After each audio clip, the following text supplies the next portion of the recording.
Perjuangan diplomasi. Melalui perjuangan diplomasi, bangsa Indonesia berupaya menunjukkan kepada dunia internasional bahwa kemerdekaan dan kedaulatan yang telah diraih bangsa Indonesia pantas untuk dibela dan dipertahankan.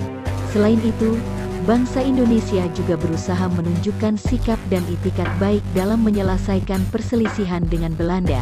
Berikut ini adalah beberapa upaya diplomasi yang dilakukan oleh bangsa Indonesia untuk mempertahankan kemerdekaan.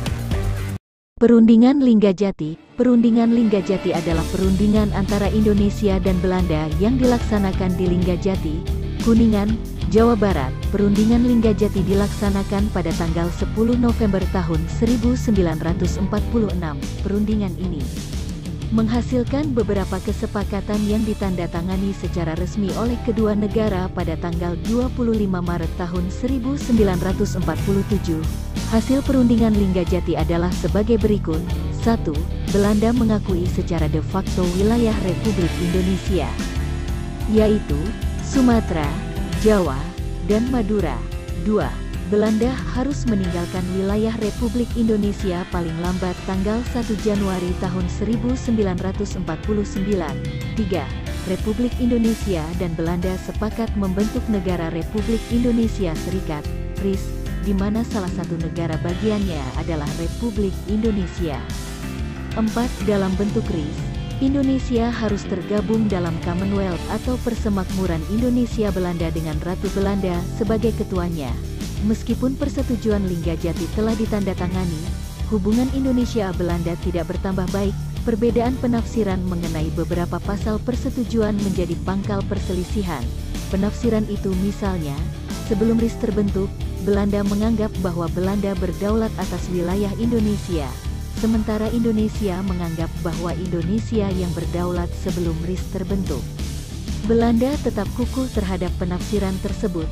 Kekukuhan Belanda ini diperlihatkan dengan melakukan penyerangan secara tiba-tiba terhadap daerah-daerah yang menjadi wilayah RI sesuai hasil perjanjian Linggajati. Pada tanggal 21 Juli tahun 1947, peristiwa ini dikenal sebagai agresi militer Belanda. Pada agresi militer ini, Belanda berhasil menguasai Jawa Barat, sebagian Jawa Tengah sebelah utara, sebagian Jawa Timur, Madura, dan sebagian Sumatera Timur.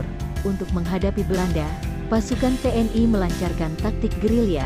Dengan taktik gerilya, ruang gerak pasukan Belanda berhasil dibatasi. Gerakan pasukan Belanda hanya berada di kota-kota besar dan jalan-jalan raya, sedangkan di luar kota, kekuasaan berada di tangan pasukan TNI. Perundingan Renville.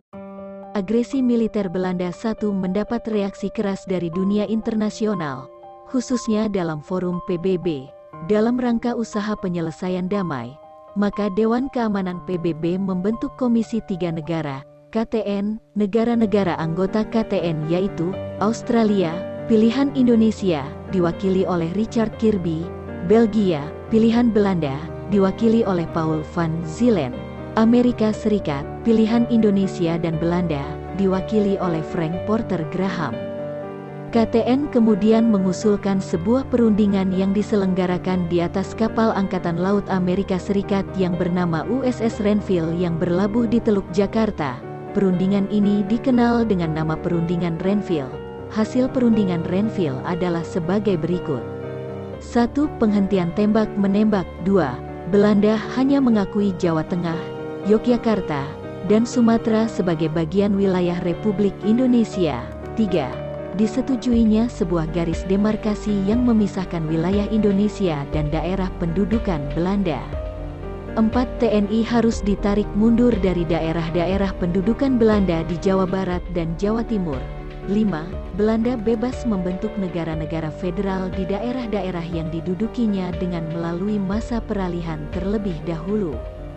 Kesepakatan yang dicapai pada Perundingan Renville ternyata juga diingkari oleh Belanda.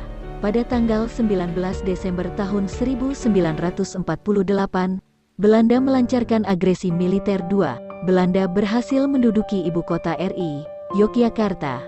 Para pemimpin Indonesia seperti Insinyur Soekarno dan Drs. Muhammad Hatta ditangkap dan diasingkan ke Bangka. Sebelum Yogyakarta jatuh, Pemerintah RI telah membentuk Pemerintahan Darurat Republik Indonesia, PDRI, di Sumatera Barat. PDRI ini dijalankan oleh Mr. Syafruddin Prawiranegara. Selain itu, dibentuk pula Komando Perang Gerilya yang dipimpin Jenderal Sudirman. Pasukan Indonesia yang sebelumnya ditarik dari daerah pendudukan Belanda diinstruksikan kembali ke daerah masing-masing untuk melaksanakan perang secara gerilya. Selama agresi militer II, Belanda selalu mempropagandakan bahwa setelah ditangkapnya pemimpin-pemimpin RI, maka pemerintah RI sudah tidak ada. Akan tetapi, propaganda Belanda tersebut dapat digagalkan oleh PDRI. PDRI menunjukkan kepada dunia internasional bahwa pemerintah Indonesia masih berlangsung.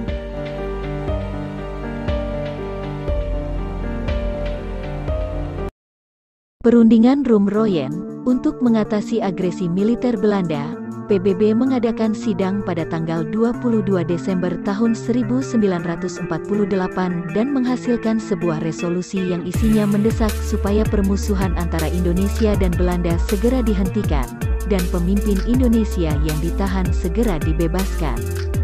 KTN ditugaskan untuk mengawasi pelaksana resolusi tersebut. Untuk meluaskan wewenangnya, maka KTN diubah namanya menjadi UNCI, United Nations Commission for Indonesia, yang diketuai oleh Merle Cochrane. Atas inisiatif UNCI, pada tanggal 14 April tahun 1949 diadakan Perundingan Republik Indonesia dan Belanda. Perundingan ini diadakan di Hotel Des Indes, Jakarta. Hasil perundingan Rumroyen, pihak Indonesia menyatakan kesediaan untuk 1. Menghentikan perang gerilya, 2. Bekerja sama dalam mengembalikan perdamaian dan menjaga ketertiban dan keamanan, 3. Turut serta dalam konferensi meja bundar di Den Haag.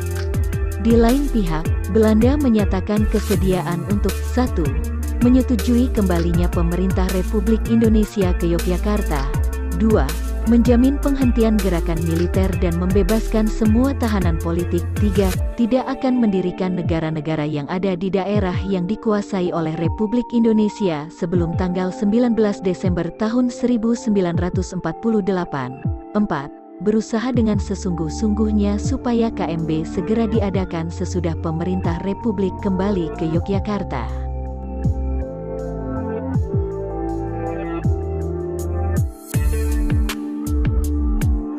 Konferensi Meja Bundar, KMB, adalah sebuah pertemuan yang dilaksanakan di Den Haag, Belanda, dari tanggal 23 Agustus sampai tanggal 2 November tahun 1949.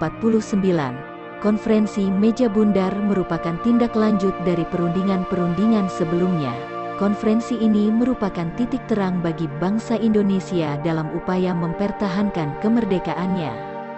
Ketua Delegasi Indonesia Drs Mohatta, Ketua Delegasi Belanda, J.H. van Maarseveen, Wakil BFO, Bijenkoms for Federal Overleg. BFO adalah suatu badan yang merupakan kumpulan negara-negara bagian bentukan. Ketua Delegasi Belanda, Sultan Hamid II. Ketua Delegasi UNCI Kricli. Hasil konferensi Meja Bundar adalah sebagai berikut. 1. Belanda mengakui RIS sebagai negara yang merdeka dan berdaulat.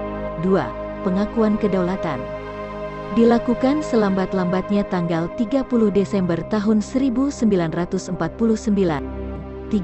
Masalah Irian Barat akan diadakan perundingan lagi dalam 1 tahun setelah pengakuan kedaulatan RIS. 4. Antara RIS dan Kerajaan Belanda akan diadakan hubungan Uni Indonesia Belanda yang diketuai Belanda. 5. RIS harus membayar semua utang Belanda sejak tahun 1942. Dampak KMB bagi Indonesia, Belanda mengakui kemerdekaan Republik Indonesia Serikat. Konflik dengan Belanda dapat diakhiri dan pembangunan dapat dimulai. Irian Barat belum bisa diserahkan kepada Republik Indonesia.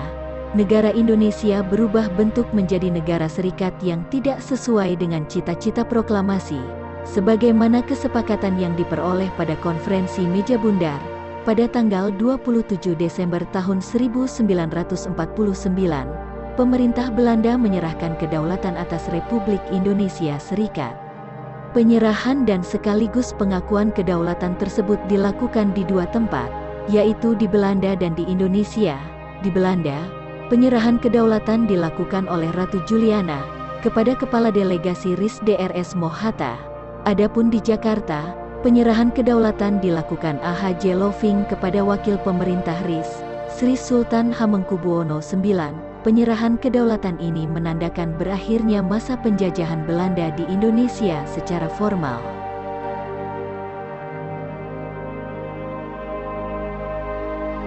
Demikianlah perjuangan mempertahankan proklamasi kemerdekaan melalui jalur diplomasi. Semoga bagi generasi penerus bangsa dapat meneladani semangat para tokoh intelektual bangsa Indonesia terdahulu, bahwa dalam berjuang untuk mencapai tujuan, kita harus mengedepankan rasionalitas, perhitungan yang matang, serta mengedepankan kepentingan seluruh rakyat, bangsa dan negara Indonesia. Silahkan tulis pendapat Anda di kolom komentar, klik like bila suka, share, dan subscribe bila belum. Terima kasih telah menonton sampai akhir.